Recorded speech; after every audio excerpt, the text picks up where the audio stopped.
Good morning, সকলে কেমন আছো? নিশ্চয়ই সবাই খুব ভালো আছো, আমিও খুব ভালো আছি। আজই হলো সোমবার আর সকাল থেকে ব্লগটা স্টার্ট করলাম। দেখো ভোরবেলায় ব্লগটা স্টার্ট করে দিয়েছি। এখন ঘড়িতে বাজে হচ্ছে ওই 5:30 পৌনে 6টা হবে। আর কারণ হচ্ছে ছেলে কলেজে বেরোবে, তাড়াতাড়ি করে কাজ টানছি। আর দেখো যেহেতু 3-4 দিন ছিলাম না বাড়িতে, চারদিকে ঝুল পড়েছে আর তেমনি ধুলে ভর্তি ঘরে। তা যাই হোক, সকালবেলা এগুলো যদি পরিষ্কার না করি বেলায় আর করা হয় না, কারণ বেলায় রান্নার দিকে চলে আসতে হয়, সেগুলো তখন আর করা হয়ে ওঠে না। তাই সকালবেলায় কাজগুলো শুরু করে দিয়েছি, বাসি কাজগুলো, যেহেতু সকাল বললামই আগে যে ছেলে বেরোবে কলেজে যাবে, তার জন্যই। আর ছেলের যেদিনকে কলেজ থাকে সেদিনকে অনেক ভোরেই উঠতে হয়, তোমাদের আগের ব্লগেও বলেছি, সেদিনকে প্রায় ভোর 4টের মধ্যে উঠে পড়তে হয়। তা যাই হোক, দেখতেই পাচ্ছ যে সকালবেলা তাড়াহুড়ো করেই কাজগুলো টানছি, কারণ হচ্ছে এদিকে আবার ছেলে খেয়ে বেরোবে, তার আবার খাবার রেডি করে দিতে হবে। তাহলে চলো ব্লগটা দেখতে থাকো, সঙ্গে থাকো।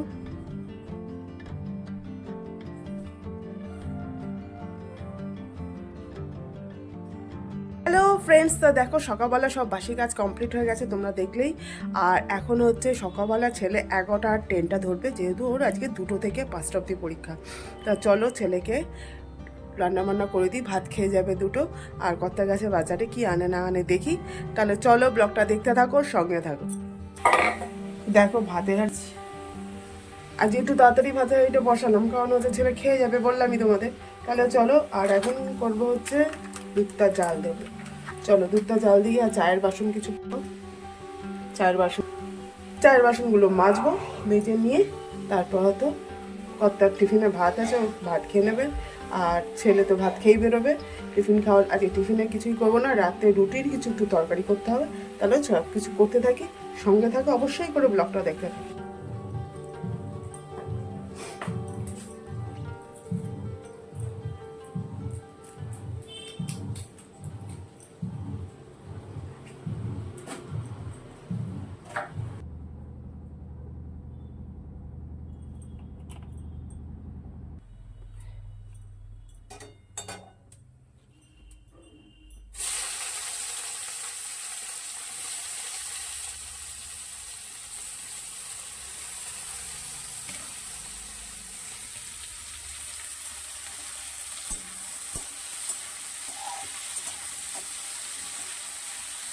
আমরা এখানে উচ্ছের তরকারি বসিয়ে দিয়েছি, আর ওখানে আমার ভাত হয়ে গেছে, এবার গড় দেবো।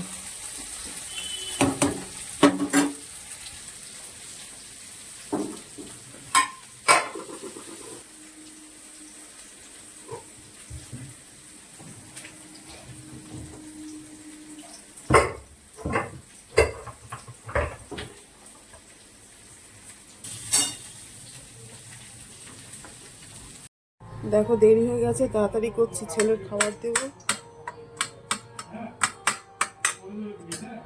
আর এদিকে কত নিয়ে এসছে হচ্ছে কাটা মাছ, তেল গরম হয়ে গেছে। আর এখানে সেদ্ধ ডাল বসিয়েছি। খুব তাড়াহুড়ো করছি, কারণ হচ্ছে ছেলে বেরোবে, খেতে দিতে বলে দিয়েছে, চলো তাড়াতাড়ি করে করি। আর মাছটা না ভেজে দিলে ছেলে ভাত খেতে পারবে না। চলো, তেল প্রচণ্ড গরম হয়ে গেছে।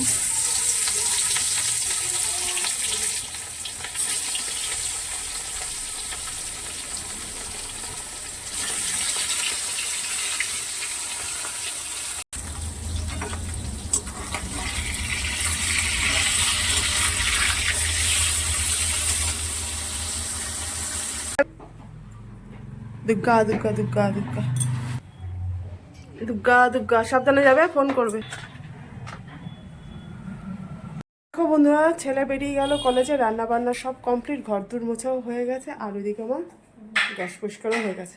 আর এবারে হচ্ছে যে গাছটা দিদিভাই থেকে এনেছি, ওই স্থলপদ্ম, ওটা লাগাবো আমি, না হলে কথা দুজনের মধ্যে একজনকে লাগাবো। চলো দেখাই তোমাদের। আরে না, ওরে ভগবান, ওই ডালটা এখন কাটবে, তারপরে তো ক্যামেরা অন করে দিয়েছি। আমার শাশুড়ি ওইদিকে দাঁড়িয়ে আছে, ওই যে মায়ের কাজে কাজটা করছে, মায়ের ছেলে কিচ্ছু করছে না। একটা বড় ইট ছিল, আমি তুলতে পারিনি সকালবেলা। দুটোকেই ডাক্তারখানায় নিয়ে যেতে হবে। ও মা, কত জল এনেছো তুমি? এক মগ জল বলেছে, এক বালতি জল এনে দিয়েছে মা। মগে করে দেবো, কি করে জল দেবো? মাকে বলেছে এক বালতি জল আনতে, মা এনে দিয়েছে। এই যে এক মগ জল আনতে, মা বলেছে আর এনেছে এক বালতি।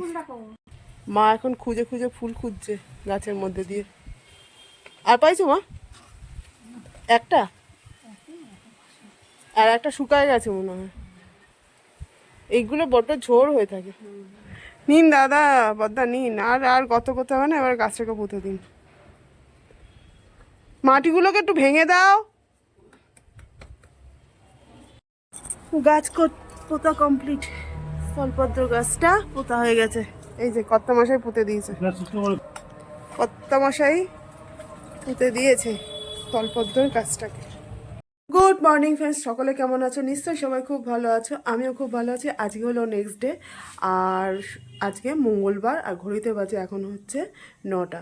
তা চলো ব্লগটা আবার কন্টিনিউ করা শুরু করলাম। গতকাল ব্লগটা কন্টিনিউ করা হয়নি, তো যাই হোক, লাঞ্চের পর আর তোমাদের সামনে আসতে পারিনি। আর দেখো সকালবেলা ছেলে চলে গেছে, আমার বাসি কাজ সব কমপ্লিট। ছেলের সকালে পরীক্ষা ছিল, ছেলে বেরিয়ে গেছে।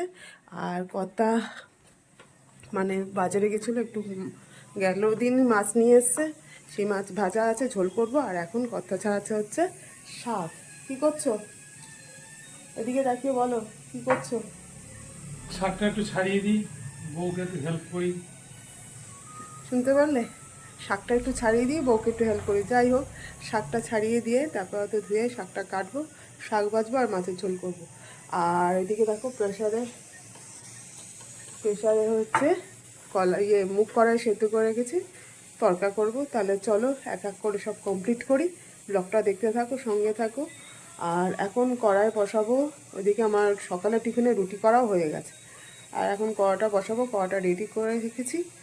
ওর শাকটা বাছা হয়ে গেলে শাকটা কেটে কড়াই তেলও দিয়ে দিয়েছি, এবার শাকটা ভাজা বসাবো। তাহলে চলো করতে থাকি, তোমরা সঙ্গে থাকো, ব্লগটা দেখতে থাকো। দেখো বন্ধুরা, এখানে অর্ধেক রান্না বসিয়ে দিয়েছি, আর কথাকে ওর শাক ছাড়ানো হয়ে গেছে, ওই যে শাক বাছা হয়ে গেছে।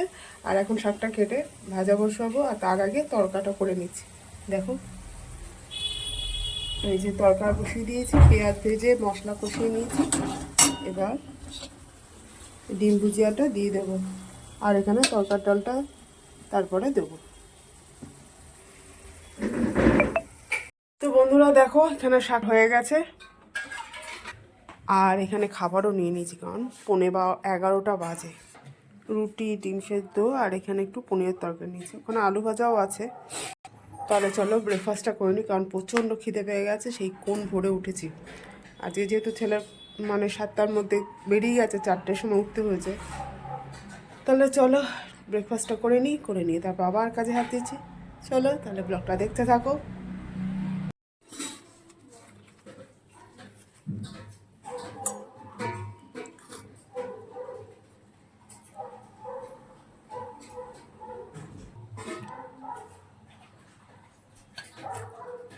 চলো খেয়ে নিই।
তো দেখো বন্ধুরা, আমার পুজো টুজো সব কমপ্লিট।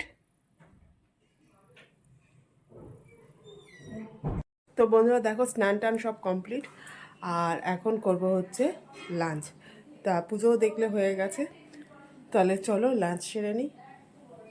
তাহলে চলো কী কী লাঞ্চের কী কী আইটেম রান্না করছি আজকে তোমাদের সঙ্গে, তাহলে সেটা শেয়ার করি। চলো দেখো, এখানে করেছি হচ্ছে শাক ভাজা, এটা হচ্ছে কলমি শাক ভাজা, আর এখানে হচ্ছে আছে কাতলা মাছের ডালনা, মানে ওই আলু দিয়ে পেঁয়াজ দিয়ে ঝোল মতো, ঝাল মতো, যা ভালো বোঝো বলতে পারো সেটা, আমরা এটা ডালনাই বলি, আলু দিয়ে। আর আছে ভাত, আর এখানে আছে একটু চাটনি, অল্পই আছে। তা তোমরা দেখতেই পেলে কলমি শাক ভাজা আর হচ্ছে কাতলা মাছের ডালনা, আমরা ডালনাই বলি, আর হচ্ছে ভাত। চলো তাহলে দুপুরের লাঞ্চটা সেরে নিই, তারপর আবার আসছি।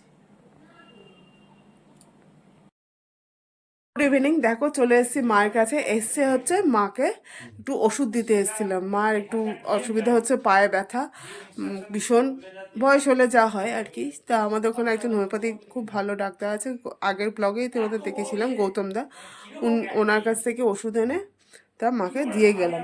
আর এখন একটু যাবো ঘড়ির দোকানে, ছেলের একটা ঘড়ি একটু ডিস্টার্ব হচ্ছিল বলে একটু দোকানে দিয়েছি। তাহলে চলো ব্লগটা দেখতে থাকো, সঙ্গে থাকো। মা কি করছে চলো দেখি।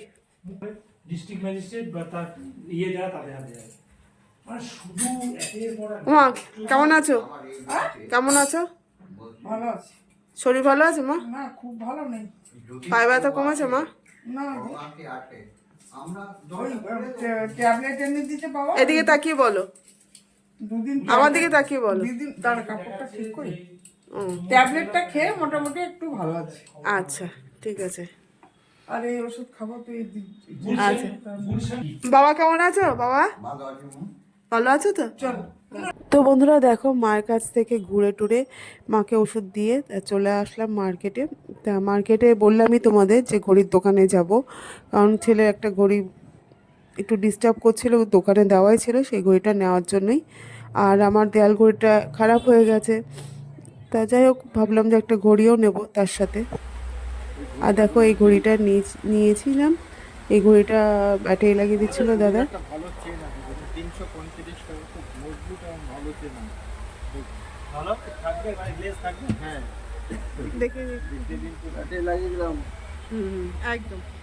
তো বন্ধুরা তো দেখো চলে এসেছি মার্কেট থেকে, মার্কেটে গেছিলাম, দেখলেই একটা ঘড়ি, ওই যে ওই ঘড়িটা দেখতে পাচ্ছ, আমার যে দেয়াল ঘড়িটা ছিল সেটা নষ্ট হয়ে গেছে, সেই মানে বিয়ের পাওয়ার ঘড়ি, এতদিন চললো।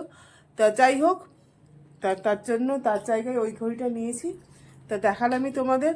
তা চলো ব্লগটা আর বাড়াচ্ছি না, এই পর্যন্তই। সবাই খুব ভালো থেকো আর আমার পাশে থেকো, আর আমার চ্যানেলটা সাবস্ক্রাইব করে দিও। তাহলে চলো, টাটা।